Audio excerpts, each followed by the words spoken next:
Well, accused criminals on the streets with no or low bond arrested again for more serious crimes. And it's a growing trend here in Tennessee. That it is. Victims' rights advocates are hoping that new state laws will end this cycle. The question is, are these laws enough? Fox 17 News' Dennis Ferrier with his ongoing investigation. Nashville continues to suffer from people who are being arrested for terrible crimes, released for low or no bond, and then getting out and doing something worse. This is Jamian Taylor, a busy man this spring. He is charged with the following 4 crimes. He threatened to kill a worker at the Nashville Rescue Mission on March 21st. Then on April 4th, he assaulted a woman in an elevator trying to kiss her. She got away, but he was arrested for false imprisonment and assault. No big deal for night court magistrate John Manson, who set his bail at just $3,000. So he gets out for $300. Then 10 days later, he's breaking into cars at Beaman Toyota. This time, night court magistrate Jerice Clanton sets his bond at $100. So he gets out for $10. Then 2 weeks later, he follows, chases, and terrifies a 15-year-old girl walking home from the bus from MLK Magnet High School. Verna Wyatt from Tennessee Voices for Victims.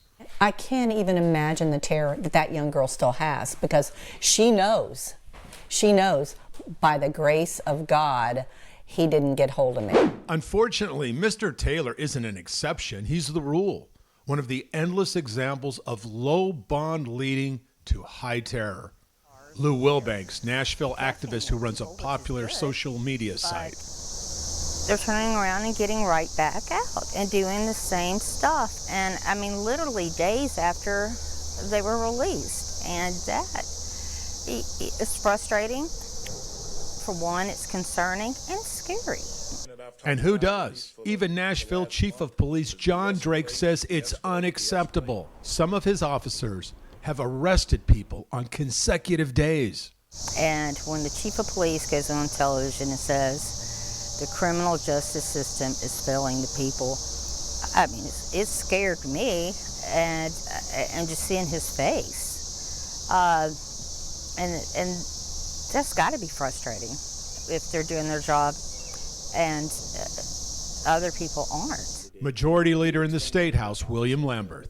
My constituents do not feel safe knowing that a person's going to be arrested 2, 3, 4, 5 times and not be held accountable by any court system. And so all they're asking is that for repeat violent felons, hold them accountable, keep us safe, make sure that when our children are going to school or we're headed to the grocery store or church, that we don't have to worry about some violent felon gunning one of our friends or loved ones down, that we know there's going to be held accountable. There are 5 big changes coming July 1st. Judges are ordered by law to consider public safety as the #1 consideration for bond, and they can no longer consider poverty as a reason to lower or remove bond from someone charged with a serious crime. If a criminal commits 6 misdemeanors in a short period of time, it's a felony. So now that guy that keeps breaking into cars every night will actually face jail time.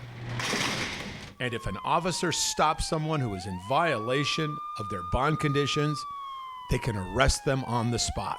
Can you believe they couldn't do that before? Here's the scenario. Dennis Ferrier is out on bond with the condition he can't have a firearm. Whoops, I'm caught, right?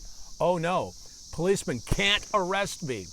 He has to send a note to the DA's office, and then they request a hearing in court, maybe in a couple weeks, to discuss whether or not to revoke my bond. That changes July 1st, along with a new law where you don't get released because you are mentally incompetent. This after the tragic shooting of Jillian Ludwig. Some believe this all began because of the backlog of criminal cases that happened during COVID. And so what the word out there on the street is on many criminals is that they're not going to be held accountable, that they're going to be continue to get low bonds, continue to let out, continue to commit crime after crime, and there's no accountability. Well, I have some bad news for them, because come July 1, when all these bills go into effect, there's going to be a reckoning. And many of those folks that are committing crimes over and over and over again, they're going to go to jail and they're going to stay there, and they're not going to come out for a long time. These are huge changes. We will see if they are big enough to actually change the tragic consequences that are changing lives in our community forever. I'm Dennis Ferrier, Fox 17 News, your Code Red station.